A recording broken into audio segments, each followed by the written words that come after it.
마가복음 15장 6절로 15절 다 같이 읽도록 하겠습니다. 명절이 되면 백성들이 요구하는 대로 죄수한 사람을 놓아주는 전례가 있더니 밀란을 꾸미고 그 밀란 중에 살인하고 체포된 자 중에 바라바라 하는 자가 있는지라. 우리가 나아가서 전례대로 하여 주기를 요구한데 빌라도가 대답하여 이르되 너희는 내가 유대인의 왕을 너희에게 도와주기를 원하느냐 하니 이는 그가 대제사장들이 시기로 예수를 넘겨준 줄 알미러라. 그러나 대제사장들이 무리를 충동하여 도리어 바나바를 놓아달라 하게 하니 빌라도가 또 대답하여 이르되 그러면 너희가 유대인의 왕이라 하는 일을 내가 어떻게 하랴.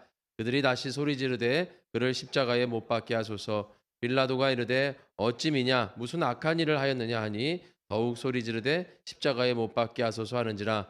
빌라도가 무리에게 만족을 주고자 하여 바라바를 놓아주고 예수는 채찍질하고 십자가에 못 박히게 넘겨주니라. 아멘. 누구의 말을 들어야 하는가라는 말씀으로 우리 같이 은혜 나눈 시간 갖도록 하겠습니다. 말씀드린 오늘은 예수님의 마지막 일주일 금요일입니다. 마지막 날이죠. 자, 예수님께서 오늘 십자가에 9시에 이제 못 박히셨어요. 십자가에 9시 정도에 우리 시간이죠. 우리 시간으로 오전 9시에 못이 박히시고 그다음에 6시간 후인 오후 한 3시쯤에 돌아가셨습니다. 12시부터 오후 3시까지 어둠이 가득했죠. 그다음에 예수님이 3시에 이제 소리를 지르시고 돌아가실 때 성전에서 휘장이 위아래로 쭉 찢어지고 마태복음에만 기록되어 있지만 땅이 요동하고 바위가 터졌다. 그리고 죽은 자들이 살아났다. 이런 기록이 있습니다. 자, 그러므로 인해서 이제 예수님께서 비로소 우리의 죄를 위해 십자가에 대속제물로 못 박혀 돌아가심으로 피 흘리심으로 우리의 죄는 인류의 죄는 이제 없어졌죠. 인류의 죄는 십자가에 다 못이 박혔습니다. 그리고 이제 예수님께서 이제 3일 동안 죽음 가운데 계시다가 부활하시면서 예수님의 그 놀라운 그 예수님이시라는 그것이 예수님의 죄가 본인의 죄가 아닌 우리의 죄라는 것을 이제 확증시키는 부활만 남은 것입니다.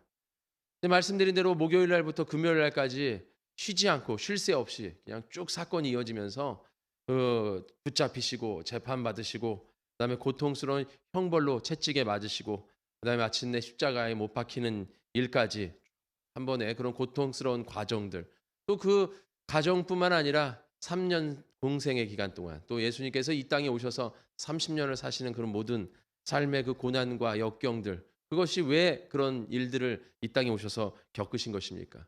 그 죄의 형벌을 그런 어려운 힘든 일들 그런 고난 가운데 왜 예수님께서 이렇게 당하시고 그러한 삶을 사셨습니까? 그것은 바로 무엇입니까? 우리의 죄 때문이라는 것이죠. 나의 죄 때문이다. 나의 죄 때문에 예수님께서 이 땅에 오셨고 이 땅에서 예수님이 그 모든 고난과 그 고진 그 어떤 형벌들 모든 것을 다 감당하셨다는 것입니다. 그렇기 때문에 우리는 항상 주님의 그 고난을 우리 마음에 새겨야 될 줄 믿습니다. 예수님께서 고난 당한 것은 우리가 고난 당하라고 당하신 것이 아니라 고난 당하지 말라고 예수님이 고난 당한 줄 믿습니다. 그렇기 때문에 우리가 이 땅에 살면서 예수님의 고난 당하신 것을 허무하게 무의미하게 만들어서는 안 되죠. 그렇기 때문에 우리는 고난 당하며 살아가면 안 됩니다.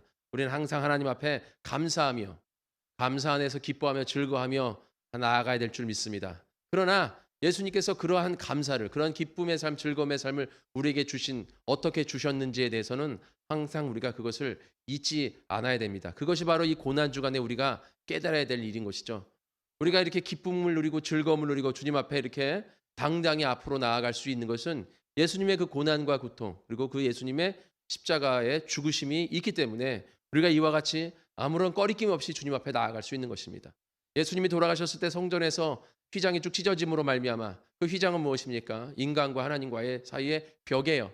인간은 더 하나님 앞에 마음대로 나아갈 수가 없습니다. 그러나 예수님이 돌아가심으로 인해서 그 휘장이 찢어지고 이제 예수님의 보혈의 피로 인해서 우리는 누구나 원하는 사람은 하나님 앞에 나아갈 수 있다는 것이죠. 그 전까지는 하나님 앞에 나아갔다가는 어떻게 되는 거예요? 죽을 수밖에 없습니다. 그러나 이제는 우리가 예수님의 피를 뒤집어 썼기 때문에 하나님께서 우리의 죄를 보시는 것이 아니라 예수님의 피의 보혈을 보시기 때문에 우리가 무사 통과로 주님 앞에 나아갈 수 있는 것이고 주님 앞에 하나님 앞에 설 수 있는 것입니다. 그렇기 때문에 우리는 이 날을 꼭 기억하고 가슴에 꼭 새기며 살아가야 될 줄 믿습니다. 우리 믿는 자들이 오늘 이 날을 기억해야지 이 날을 잊어버려서는 안 되는 것입니다. 항상 이 날을 마음속에 품고 우리가 어떻게 구원받았는지 항상 주님 앞에 감사해야 될 줄 믿습니다. 그러므로 인해서 항상 세상에서 어떤 고난과 어떤 어려움과 어떤 환난과 역경이 다가와도 예수님께서 나를 어떻게 구원하셨는데 이렇게 기억하면서 그 안에서 하지 않고 어렵지 않고 그 믿음으로 온전한 믿음으로 굳건한 믿음으로 그 모든 어려움을 이기고 하나님 안에 올바로 서야 될 줄 믿습니다. 그럴 때 그 사람의 믿음이 돋보이는 것이죠. 빛나는 것입니다. 그것이 하나님 앞에 즐거움의 사람, 기쁨의 자녀가 되는 길인 것이죠. 우리는 언제나 주님 안에서 올바로 서야 될 줄 믿습니다. 그래서 하나님께서 이 땅에 오셔서 나를 구원하신 이 목적, 이것을 꼭 우리가 기억해야 됩니다. 이것을 우리들의 마음의 심령에 새기며 나아가야 될 줄 믿습니다. 그러나 예수님께서 이 땅에 오셨을 때 우리가 주님을 더 믿고 더 의지해야 되지만 세상 사람들은 그러지 않았죠? 자, 우리가 이제 예수님을 믿고 나아갈 때 우리 앞에 뭐가 있습니까? 두 길이 있어요. 그래서 예수님을 믿는 자들은 하나님 안에서 생명으로 축복으로 나아가는 것입니다. 그러나 예수님을 믿지 않는 자들은 어떻게 되는 거예요? 사망과 심판과 저주로 나가는 것입니다. 예수님을 믿거나 안 믿고는 나의 자유예요. 나의 자유의지인 것입니다. 그러나 그 자유에는 그 자유의지에는 책임이 따릅니다. 그렇기 때문에 예수님을 믿는 자는 아까 말씀드린 것처럼 생명과 복으로 나아가는 것이고 예수님을 믿지 않는 자들은 사망과 저주로 심판으로 나아가는 것입니다. 자, 생명으로 나아간다는 것은 하나님 안에서 천국으로 가는 것이고 하나님 나라에 가는 것이고 사망과 저주로 나아간다는 것, 심판으로 나아간다는 것은 마귀와 함께 지옥불에 떨어진다는 것입니다. 우리가 이 땅에 살아가면서 여러분들이 예수님을 믿으면서 가장 중요한 것이 무엇입니까? 천국과 지옥이 꼭 있다는 것을 우리가 가슴 깊이 새겨야 되는 것이죠. 천국과 지옥은 있습니다. 천국과 지옥을 안 믿는 그리스도인들도 있어요. 그리스도인인데 천국과 지옥을 안 믿는다. 좀 이상한 믿음이죠. 온전한 믿음이 아닙니다.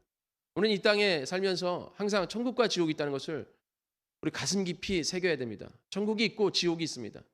그래서 우리가 하나님 안에서 올바로 살아가는 자들은 천국으로 가는 것이고 하나님을 믿는다고 입으로만 고백한 자들, 제가 누누이 말씀을 드렸죠. 고난주간에 이 고백이라는 것은 정말 마음으로 믿어서 내가 죽음을 불사하고 많은 사람들 앞에서 그 핍박 가운데서도 그 환난 가운데서도 나는 예수님을 믿습니다 라고 고백하는 그 고백을 말하는 거예요. 로마서에는. 그러나 지금의 고백은 그런 고백이 아니죠. 지금의 고백은 무엇입니까? 길을 가다가 많은 사람들한테 붙잡히던가 또는 친구들한테 이렇게 붙잡혀서 사형리를 통해서 예수 믿고 이렇게 해라. 예수 믿어라. 이렇게 약간 반강요. 그래서 어떻게 합니까? 알았어. 그 순간을 모면하기 위해서 예수를 믿겠습니다. 라던가 또 교회 한번 다녀봤으면 좋겠다. 교회 궁금한데 그래 세상에서 이렇게 살아가는 것보다 교회 다니는 게 훨씬 종교 생활하는 게 훨씬 더 낫지. 그렇잖아요. 세상에 대해서 교회에 다녀서 교회에서 뭐 나쁜 얘기 합니까? 좋은 얘기 하잖아요. 그래서 세상 사람들이 종교는 가지는 것이 좋다고 생각하니까 정신건강이 그렇게 좋대요. 종교가. 그러니까 많은 사람들이 그래 뭐 교회 다닌다고 해서 나쁜 건 없으니까 내가 한번 예수 한번 믿어보자. 그러고선 교회를 나오는 거. 그럴 때 예수 믿겠습니다. 이렇게 고백하는 것. 그 고백 갖고는 하나님 앞에 나아갈 수 없다는 것이죠. 그런 고백 갖고는 천국에 갈 수가 없습니다.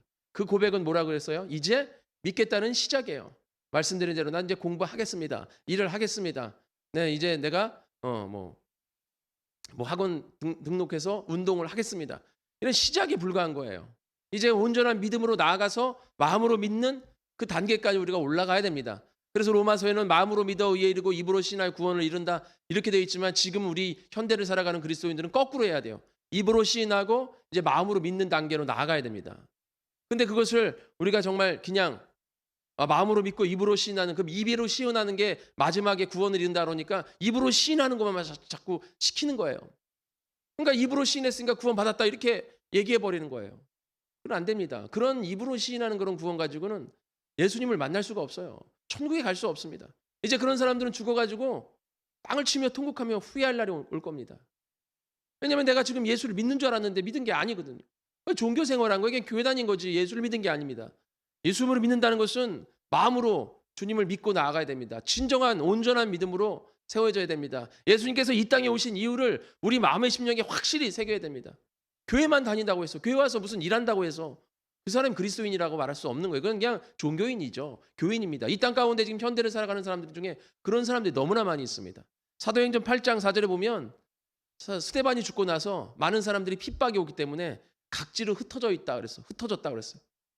그리고 그 위에 보면은 많은 고난과 그런 많은 고통들, 핍박들이 시작되었습니다. 스데반 집사가 죽음으로 인해서 이제 핍박이 시작되었죠.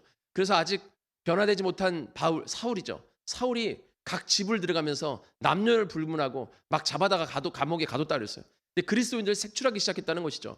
그런 일들이 있으니까 사람들이, 많은 그리스도인들이, 예루살렘에 있던 그리스도인들이 각지로 흩어졌다 그랬습니다. 이제 도망간 거죠. 좋은 말로 흩어진 거지. 솔직히 도망간 거죠. 도망갔지만 그래도 그곳에, 흩어진 그곳에서 뭐라고 돼 있냐면 4절 마지막 절에, 후반절에 뭐라고 돼 있냐면 흩어진 곳에서 복음을 전할세. 복음을 전했다는 거예요. 흩어졌지만 그래도 하나님의 말씀으로 그 일들을 증거하고 하나님의 말씀으로 교회들을 세우고 나아갔다는 것이죠. 그 교회들이 나중에 사울이 변화돼서 바울이 되어서 이방인의 전도자가 되었을 때 그 흩어진 사람들, 예루살렘 교회에서 그 흩어진 그리스도인들이 세운 조그마한 교회들, 그 교회들이 나중에 바울의 이방 전도에 큰 역할을 합니다. 이와 같이 우리가 믿음이 흔들려서 도망갈 수 있어요. 그러나 그곳에서도 온전한 믿음을 가진 자들은 그 믿음을 버리지 않고 항상 그 믿음 가운데서 어떻게 하면 하나님의 말씀을 지키고 어떻게 하면 하나님의 말씀대로 정말 신앙생활을 하고 믿음 생활을 할까를 고민하며 살아갔다는 것이죠. 그리고 그곳에서 하나님의 말씀을 증거하고 살아갔다는 것이죠. 그렇기 때문에 우리는 항상 입술의 고백뿐만 아니라 마음으로 믿는 그 믿음이 우리 안에 있어야 될 줄 믿습니다. 말씀대로 우리가 가장 중요한 게 무엇입니까? 마음이 어디를 향하느냐에 달린 거예요. 마음이 어디를 향하냐. 여러분, 관심이 있으면 그냥 흘려들여도 그것을 기억합니다. 그게 머릿속에 깊이 남아요. 관심을 갖는 거는 잊어버리지 않습니다. 웬만하면 내가 좋아하는 거는 잘 잊어버리지 않아요. 근데 내가 관심이 없거나 좋아하지 않는 것은 아무리 들어도 잊어버리게 돼 있어요. 우리 그리스도인들이 어디에 관심을 가져야 되고 어디에 마음을 둬야 됩니까? 하나님의 말씀에 둬야 될 줄 믿습니다. 오늘 누구의 말을 들어야 하는가? 자, 제가 이 말씀을 드리는 이유는 우리가 이 고백 갖고는 하나님 앞에 못 간다는 얘기는 어디서 나오는 거냐면, 자, 오늘 예수님께서 종료주일날, 이번 주일이죠. 종료주일날 예루살렘에 입성을 하십니다. 예루살렘에 입성했을 때 많은 사람들이 다윗의 자손이요 호산나 찬송하리로다 하면서 막 이 메시아다, 구원주다, 구세주다 막 고백했어요. 환호성을 쳤습니다. 자기 겉옷을 바닥에 깔았습니다. 종려나무지 가지를 잘라다 깔았습니다. 그리고 막 환호성을 했어요. 예수님이 예루살렘에 입성한 거는 마치 독립운동가, 지도자가 지금 이 수도에 입성한 거야. 그래서 지금 수도에 와서 지금 로마의 압제에서 뭔가 로마의 군에게 한 방을 먹일 그런 태세를 하나보다, 이 사람들이 이렇게 생각한 거예요. 그래서 예수님을 그렇게 구원자다, 구세주다, 메시아라 이렇게 고백을 한 겁니다. 그러니까 차원적으로 다른 거예요. 그런 고백 갖고 갈 수 없는 겁니다. 그 고백이 결국 어떻게 변합니까? 오늘 여기 읽은 일 말씀에 뭐라고 그래요? 빌라도가 대답하되 그러면 이를 어찌 미냐? 이 예수를 어떻게 해야 되느냐? 니네들이 바라바를 원하느냐, 예수를 원하느냐 했을 때 빌라도는 바라바를 죽이고 예수를 놔줄 줄 알았어요. 사람들이 예수를 놔주세요 이렇게 얘기할 줄 알았어요. 그런데 이 군중들이 누구를 원합니까? 바라바를 원합니다 이렇게 얘기하는 거예요. 그러니까 이 빌라도가 깜짝 놀라서 아니 그럼 예수를 어떻게 하라는 거냐? 그러니까 십자가에 못 박으라는 거죠. 그러니까 이 빌라도가 그 사람이 무슨 죄를 졌다고 십자가에 못 박힐 정도로 그렇게 악독한 죄를 졌느냐? 그러니까 그 죄에 대한 얘기를 안 하고 계속 십자가를 못 박으라고 막 밀란이 일어납니다. 그러니까 그 밀란이 무서워서 빌라도가 알았다 하면서 빨리 급하게 수습을 합니다. 밀랍을 수습하기 위해서 나는 여기는 마가복음에 기록되어 있지 않지만 마태복음, 누가복음에 손을 씻었어. 손을 씻으면서 이 피가 나에게로 돌아가지 않고 이제 너희들에게 돌아갈 것이다 하고 나는 상관없다 하면서 손을 씻고 예수를 그냥 군중들한테 내어줬습니다. 그런데 군중들이 갑자기 왜 그렇게 변합니까? 군중들이 며칠 전만 해도 예수님을 그렇게 환호성하면서 예수님이 구원자다, 구세주다, 예수님을 구원할 그리스도시다 이렇게 고백을 해놓고 이제 와가지고 왜 예수를 십자가에 못 박으라고 합니까? 여기 나와 있죠? 11절에 그러나 대제사장들이 무리를 충동하여 도리어 바라바를 놓아달라. 대제사장들이 무리를 충동했다는 거죠. 충동질했다는 것입니다. 몇몇을 돈으로 매수를 하고 그다음에 뭐라고 그러겠어요? 예수가 예루살렘에 들어와서 너희들이 원하는 것처럼 뭔가 로마인에 대해 한 방 먹일 줄 알았는데 지금 예수가 어떻게 된 거예요? 그냥 힘없이 붙잡혔습니다. 로마 군인들한테 힘없이 붙잡혀가지고 빌라도 법정에 섰어요. 아무것도 하지 못했어요. 그러니까 많은 사람들이 뭐라고 생각하겠어요? 이게 뭐야? 예수가 뭔가를 해줄 줄 알았는데, 예수를 믿었는데, 예수는 다윗의 자손이라 이 이스라엘을 다시 로마의 압제에서 벗어나고 해방시켜줄 줄 알았는데 이게 뭐야? 하다못해 우리나라 일본에게 미국이 히로시마에 원자폭탄을 터뜨렸잖아요. 그런 엄청난 그런 힘의 원자폭탄을 터뜨리지는 않았더라도 뭔가의 한 방을 먹일 줄 알았는데, 뭔가 사람들을 조직해서 밀란을 꾸며서 뭔가를 할 줄 알았는데 아무것도 안 하고 그냥 순순히 잡혀서 빌라도의 법정에 지금 섰다는 거예요. 너무 힘없는 빌라도 예수님을 바라보면서 이 백성들은 실망한 거죠. 그것을 제사장들이 계속 충동질했을 거라는 것이죠. 믿음이 없으니까 흔들리잖아요. 믿음이 없으니까 금방 배반하고 배신합니다. 우리 현대를 살아가는 그리스도인들도 열심히 신앙생활하고 교회 다닌다고 하지만, 제가 언젠가 말씀드렸잖아요. 큰 교회 같은 데 보면 1년에 5천 명씩 나가고 3천 명씩 들어가고 5천 명, 3천 명이 들어갔다 나왔다 한다는 거예요. 우리나라 교회들, 큰 교회들. 그런 교회들은 교인들이 5만 명, 6만 명, 2만 명 뭐 이런 정도 교회들이죠. 그런 교회들은 막 몇천 명씩 왔다 갔다 한다는 거예요, 교인들이. 도대체 무슨 생각으로 예수를 믿는다 그러고 무슨 생각으로 교회에서 신앙생활하는 사람들입니까? 그런 입술의 고백 가지고는 안 된다는 거예요. 그 입술의 고백뿐만 아니라 우리가 행동으로도 주님 앞에 나아가야 되는 것이죠. 우리는 항상 말씀으로 우리의 삶을 비춰봐야 됩니다. 지금 고단주간 우리가 하나님의 말씀으로 우리의 믿음을 점검하는 그러한 복된 시간이 돼야 될 줄 믿습니다. 야고보서 1장 23절 25절에 말씀을 듣고도 행치 않은 자들은, 말씀을 듣고도 변하지 않고 말씀을 듣고도 말씀대로 살아가지 않는 자들은 거울을 보고 자기 모습을 고치지 않고 그냥 거울 보고 잘못됐는데도 그냥 잊어버리고 사는 사람과 똑같다고 그랬어요. 그러니까 거울을 왜 보는 거예요? 거울을 봤으면, 내가 잘못됐으면 거울을 보고 고쳐야 되는 거 아니에요. 머리가 흐트러졌으면 머리도 잘 고치고, 옷이 잘못됐으면 옷도 고치고, 못에 뭐 더러운 게 묻었으면 닦아내고, 얼굴에 뭐 묻었으면 닦아내고 이래야 되는데, 거울을 봐놓고서는 그냥 잊어버리고 살아가는 사람과 똑같다라는 거예요. 말씀을 보면 우리 영적인 삶을 비춰볼 수 있는 것이죠. 그 말씀을 통해서 내 믿음을 점검하고, 말씀을 통해서 내 영혼을 점검해서 항상 하나님 앞에 올바로 설 수 있도록 그렇게 살아가야 되는데, 말씀을 보고도 그냥 잊어버리고 살아간다는 거예요. 그건 무엇입니까? 육적인 삶에 그냥 아직 매여 있다는 것이죠. 오늘 이스라엘 사람들이 대제사장들의 충동질에 넘어간 것은, 그리고 그 많은 군중 그 심리에 넘어간 이유는 뭡니까? 예수님을 영적으로 올바로 믿은 것이 아니라 육적으로 믿은 거죠. 예수님도 뭔가 그런 독립운동가 지도자이지 않을까 이렇게 원했던 거예요. 여러분들이 잘 아는 것처럼 바라바는 그냥 강도나 살인자가 아닙니다. 이 사람은 오늘 뭐라고 그랬어요? 밀란을 꾸미고 밀란 중에서 살인한 자. 즉 이 밀란을 꾸민 독립운동가, 뭐 혁명가, 뭐 지도자, 이런 반란군의 우두머리 이 정도 되는 사람이에요. 그러니까 로마 사람들이 어떻게 하면 죽일까 이런 생각을 하는 사람들입니다. 그런데 이 이스라엘 백성들은 영적인 구원자보다는 육적인 구원자가 낫다는 거예요. 바라바가 낫다는 것이죠.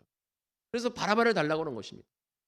우리가 어디에다가 마음을 두고 살아야 됩니까? 영적인 하나님의 말씀에 마음을 두어야 될 줄 믿습니다. 우리가 항상 예수 그리스도 안에 마음을 두고 살아가야지. 우리가 어디에 누구의 말에 귀를 기울여야 됩니까? 예수님의 말씀에 귀를 기울여야 될 줄 믿습니다. 우리가 보여지는 현상들, 이런 모습들, 이런 데 집착하지 말라고 그랬습니다. 여러분, 우리 삶에 살다 보면 증거, 응답 이런 거 굉장히 중요합니다. 이런 것이 우리의 힘이 되고 믿음 없을 때 우리 믿음을 고취시키는 하나의 증폭제, 매개체가 됩니다. 그러나 거기에만 너무 매달리다 보면, 어떤 증거나 그런 어떤 모습 속에만 매달리다 보면, 예수님께서 말씀했어요. 요나의 증거를 보여준데도 믿지 못하는 자들은 믿지 못한다고 그랬습니다.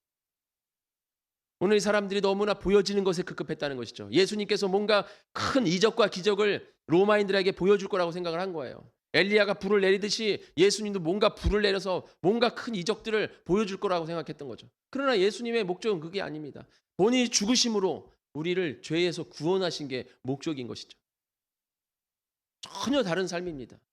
육적인 삶과 영적인 삶에 나눠지는 것입니다. 우리가 지옥으로 가느나 천국으로 가나 이것은 뭐의 관계입니까? 우리가 누구의 말을 듣고 가는가? 누구의 말을 듣는가에 따라서 우리가 지옥 가고 천국 가는 거예요. 예수님의 말씀을 듣는 자들은 천국 가는 거고, 예수님 말씀을 듣지 않는 자는 지옥 가는 것입니다. 여러분들의 삶을 뒤돌아보세요. 우리가 오늘 사역자다 보니까 좀 젊죠. 그죠? 젊어요. 젊은데 우리의 삶을 한번 여러분 젊다 그래도 뒤돌아보세요. 우리의 삶에 어린아이 때의 모습이 있었고 학생 때의 우리의 삶이 있었습니다. 우리가 어렸을 때 내가 학생 때, 또 우리는 지금 계속 늙어가지만 또 뭐랍니까? 내 꽃 피는 그런 시절이 있을 거예요. 사람들 다. 그죠? 내가 가장 젊고 풋풋하고 아주 내가 멋있고 아름다웠던 시절들. 네, 저도 이제 내일 모레면 50이에요. 이제 내일 모레면 50인데 저도 뒤돌아보면 제가 말씀드리잖아요. 저도 막 허리가 26에 막 그 여기에 칼날, 이 턱선이 칼날 같은 턱선에 막 손이 베일까 하는, 그렇게 쭉 말라서 막 그랬던 적이 있었어요. 그래서 사람들이 제 옆모습 보면 막 멋있다. 그건 저의 뭐 착각일 수도 있겠지만 어쨌든 그런 순간들이 있었죠. 그러나 지금 어떻습니까? 지금 아저씨 된 거예요, 아저씨. 머리는 까지고 배는 나오고 얼굴은 막 뚱뚱해지고 턱은 2개 생기고. 그러나 그때가 엊그제 같아요, 제가 생각해 볼 때. 엊그제가 제가 그런 20대 나이, 이제 엊그제 같은데 지금 벌써 이제 50대인 거예요. 시간은 쏜살같이 지나갑니다. 여러분 지금 그냥 내 앞에 놓여 있는 현실을 바라보면서 지금 현실에 급급해 가지고 살아가다 보면 어느 순간 내가 예수님, 하나님 앞에 서게 됩니다. 금방 우리가 늙어가는 속도를 한번 보세요. 우리가 나이 들어가는 속도를 한번 보세요. 여러분 젊지만 그래도 엊그제 내가 고등학교 다니는 것 같았는데, 내가 엊그제 친구들이랑 뭐 커피숍 다니면서 놀러 다니는 것 같았는데 벌써 내가 지금 아줌마 아저씨 된 거예요. 벌써 내가 지금 군대 갔다 오고 이제 취업 준비하고 그래야 되는 나이 있는 것이고, 막 취업해서 이제 사회생활하는 그런 나이가 된 거예요. 여러분 또 이제 눈 깜짝할 사이에 이제 또 나이가 들어서 아저씨 소리 듣는 것이고, 눈 깜짝할 사이에 또 할아버지 할머니 소리 듣는 겁니다. 금방 지나가요. 지금의 현실에 너무 급급해 가지고 말이죠. 진짜 중요한 삶을 잊어버리고 살아가면 안 됩니다. 우리가 하나님의 말씀을 들어야 우리가 진정으로 온전한 삶을 살 수 있을 줄 믿습니다. 그래서 항상 그 말씀에 귀를 기울여야 되는 거예요. 그래서 우리가 언제나 주님 안에서 이 땅 가운데서 어떻게 살아갈 것이냐, 믿음으로 살아가야 된다. 어떻게 해야 내가 하나님의 말씀을 붙잡고 하나님과 함께 천국으로 갈 것이냐. 또 어떤 사람들을 보면 세상에서 이 신앙 상담을 누구한테 하냐면 친구들한테 하는 사람들이 있어요. 친구들한테. 신앙 상담을 친구들한테 하는데 그 친구들이 예수를 잘 믿는 친구들이라면 이해가 돼. 근데 예수를 믿지 않는 친구들한테 신앙 상담을 해. 그게 무슨 말이냐면 나 요새 교회 다니고 이렇게 해서 교회 다니고 이렇게 해서 신앙생활 한다고 하면서 무슨 이것이 증거도 아니고 예수 그리스도의 증거도 아니고 전도도 아니고 그냥 한탄하는 듯한 소리, 그냥 한풀이의 소리 같이 친구들한테 그런 얘기를 해요. 그럼 친구들이 뭐라 그럽니까? 야, 뭐 그렇게 예수를 믿냐? 야, 그렇게 뭐 교회를 다니냐? 뭐 그렇게까지 해. 내가 아는 누구를 봤더니 내가 아는 누구가, 내가 아는 어떤 사람이 내 친구 중에 누가 목사님이 계신데 내 친구 중에 목사 자녀가 있는데 뭐 장로님인데 이러면서 쭈르륵 얘기를 해줘요. 그러면 그 얘기를 딱 종합 듣고, 그래 내가 뭐라 이렇게 힘들게 신앙생활하고, 내가 뭐라 이렇게 교회를 열심히 다니고, 내가 뭐라 이렇게 내 시간을 쪼개면서 사역을 하고 있는가? 나도 그 사람들처럼 그냥 대충 믿고 그냥 예수 믿고 교회만 다니고 예배만 드리면 되는 거지. 뭐 그걸 그렇게 내가 열심히 할 이유가 뭐가 있는가? 그런다고 해서 회사 다니는 것처럼 뭐 돈이 나오는가? 그런다고 해서 내가 내 삶에 뭐가 있는가? 득이 되는가? 이렇게 생각하는 사람들이 있습니다. 정말 어처구니 없는 사람들이죠. 도대체 누구의 말을 듣고 살아가는 겁니까? 예수 그리스도의 말을 들어야 되는데 세상 사람들의 말을 들어요. 또 믿지 않는 가족들 얘기를 듣습니다. 가족들이 너 뭐 그렇게 신앙생활하는 둥, 너 교회 다니면 밥이 나오냐, 뭐가 나오냐, 돈이 나오냐는 둥 막 그러면, 그래 내가 그럴 필요가 뭐가 있나? 또 이렇게 생각하는 사람들이 있어요. 도대체 누구 얘기를 듣고 신앙생활하는지 모르겠습니다. 우리는 오직 하나님의 말씀을 듣고 나아가야 될 줄 믿습니다. 우리가 주님의 말씀에 귀를 기울여야죠. 영적인 사람이 어떻게 육적인 사람들의 말을 듣고 살아갑니까? 그 사람들이 영적인 삶에 대해서 알기나 하는 사람들이에요? 전혀 모르는 사람들이에요. 그러니까 그따위 얘기를 하는 거죠. 그런데 그따위 얘기 그 사람들은 할 수 있습니다. 그런데 우리 그리스도인들이 그 얘기에 귀를 기울여서 그 얘기에 혹한다는 거죠. 도대체 무슨 생각을 하고 있길래 그런 소리에 혹하고 넘어갈 수 있는지 이해할 수가 없는 겁니다. 정신을 바짝 차려야 될 줄 믿습니다. 이제 때가 가까웠고 시간은 쏜살같이 지나갑니다. 화살 같다고 그랬어요. 여러분 시간은 절대 돌릴 수 없습니다. 여러분들이 지금 사는 이 순간도 다시는 돌릴 수 없는 순간인 거죠. 지금 계속 시간은 지나가고 있습니다. 이 하루하루 순간순간 그냥 예수 믿는 척, 예수 믿고 그냥 이 순간순간 자꾸 누가 예수 믿느냐 안 믿느냐 하니까 그냥 귀찮으니까 믿는다고 그러고 그냥 그 순간에서 모면하면서 그냥 넘어가다 보면 언젠가 하나님 앞에 딱 서게 됩니다. 하나님께서 너 예수 믿었느냐? 저는 예수 믿고 열심히 교회 다니고 예배 드렸고 사역했고 여러 가지 일을 했습니다. 하나님이 더 잘 아시지 않습니까? 하지만 하나님은 난 너를 모른다 하면서 땅을 치며 통곡할 날이 다가온다는 것이죠. 그때 가서 후회하고 땅을 치며 통곡하지 마시고 지금 예수님을 온전히 믿으시기를 축원드립니다. 오직 예수님의 말씀에 귀를 기울여서 그 말씀만 붙잡고 나아가시기를 축원드립니다.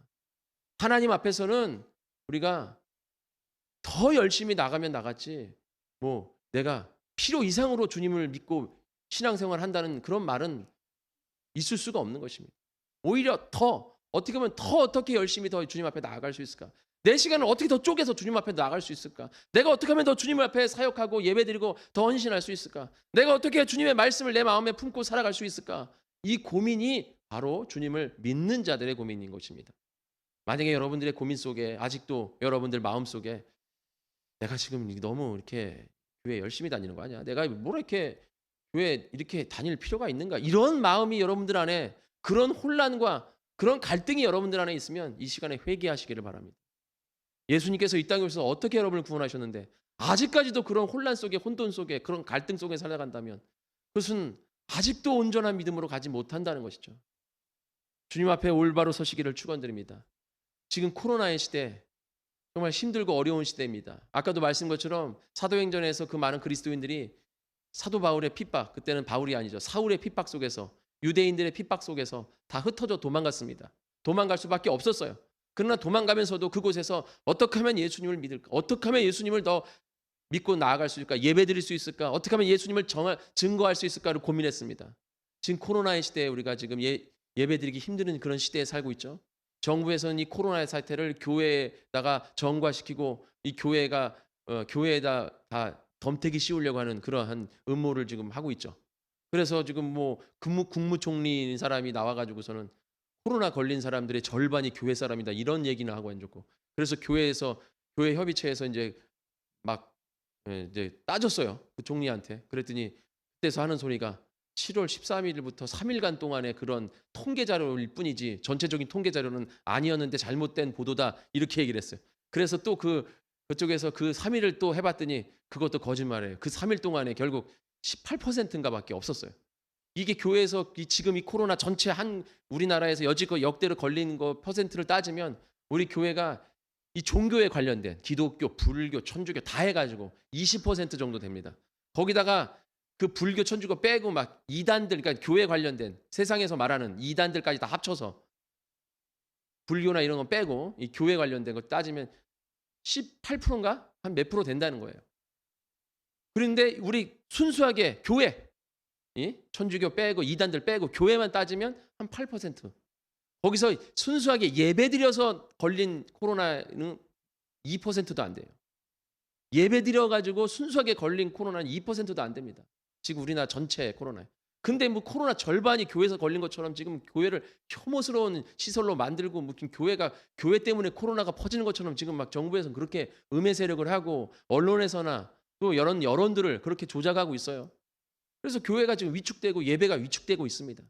그래서 예배를 드리지 못하고 지금 미국이나 이런 유엔이나 인권 단체에서도 뭐라고 그럽니까? 이 코로나 때문에 종교를 이렇게 규제하는 것은 위헌이다. 이것은 올바른 인권이 아니다라고 지금 계속 우리나라에다 얘기를 합니다. 그런데도 불구하고 우리나라는 절대 흔들리잖아요. 계속 교회를 탄압하고 교회를 계속 예배를 못 드리게 합니다.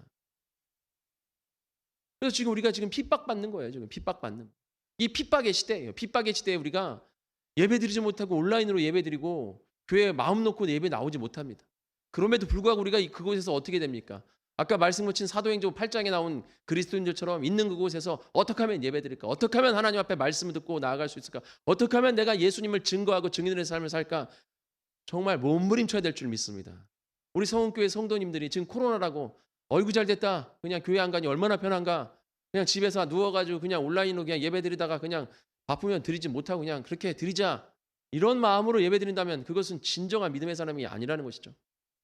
정말 주님 안에서 내가 나오지 못하는 것에 대한 안타까움을 가지고 있는 그곳에서 온라인으로 온전한 예배를 드리고 정말 주님 앞에 더욱더 기도하고 몸부림치고 그곳에서 내가 그리스도인의 삶을 살기 위해서 어떻게 살아가야 되는지 정말 열심을 다해야 될 줄 믿습니다. 그럴 때 우리가 정말 주님의 말씀을 붙잡고 나는 믿음의 사람이 되는 거죠. 그러지 않는 사람들은 땅을 치며 통곡한다는 거죠. 예수님께서 항상 말씀하죠. 바깥 어두운 곳에 내어 쫓겨 슬피 울며 이를 갈미 있으리라. 계속해서 말씀하셨어요. 그 말씀이 그냥 하신 말씀이 아니라는 것이죠. 예수님이 농담하시는 분입니까? 예수님이 그 말씀을 몇 번을 하셨습니까? 수시로 하셨어요. 그러면 그런 사람들이 있다는 거예요. 내가 그런 사람이 되어서는 안 될 줄 믿습니다. 내가 주님 안에서 정말 주님의 귀한 어린 양이 되고 주님의 기쁨의 자녀, 즐거움의 자녀. 주님께서 스데반에서 죽을 때 하늘에서 벌떡 일어나서 스데반의 영혼을 받은 것처럼 우리가 주님의 그러한 귀한 주님의 자녀가 되어야 될 줄 믿습니다. 우리 복된 서원교회 성도님들, 우리가 신앙생활할 때 누구의 말을 듣습니까? 이 세상의 말이나 다른 사람의 여타 이런 다른 곳에 귀를 기울이지 마시기를 축원드립니다. 오직 하나님의 말씀에 귀를 기울이고 예수님의 말씀에 귀를 기울여서 온전한 믿음으로 주님 앞에 설 수 있는 우리 복된 성교회 성도님들 되시기를 축원드립니다. 제가 말씀 한 가지 읽어드리고 마치도록 하겠습니다. 잠언 5장 1절부터 6절입니다. 내 아들아 내 지혜에 주의하며 내 명철에 내 귀를 기울여서 근신을 지키며 내 입술로 지식을 지키도록 하라. 대저 음녀의 입술은 꿀을 떨어뜨리며 그의 입은 기름보다 미끄러우나 나중은 쑥같이 쓰고 두 날 가진 칼같이 날카로우며 그의 발은 사지로 내려가며 그의 걸음은 스올로 내려가나니 그의 생명의 평탄한 길을 찾지 못하며 자기 길이 든든하지 못하여도 그것을 깨닫지 못하느니라 라고 말씀하셨습니다. 내 지혜와 내 명철에 귀를 기울이라고 했습니다. 그럴 때 우리가 주님 안에서 나를 지키고 하나님 앞으로 나아갈 수 있다는 것이죠. 그런데 음녀의 입술을 즉 세상의 말에 귀를 기울이고 세상의 육적인 말에 귀를 기울이다 보면 그 말이 아무리 꿀 같고 아무리 기름칠한 그런 매끄러운 말이고 좋은 말이고 감미로운 말이라 할지라도 나를 위한 말이라 할지라도 그 말은 나중에 쑥이 되고 나를 아프게 하고 칼이 되어서 나를 찌른다는 것이죠. 그리고 그 발은 나를 사지로 몰아내고 죽음으로 몰아낸다는 것이죠. 생명의 길을 찾지 못하게 하며 종국엔 스올로 내려가게 한다는 거예요. 스올은 뭡니까? 지옥입니다.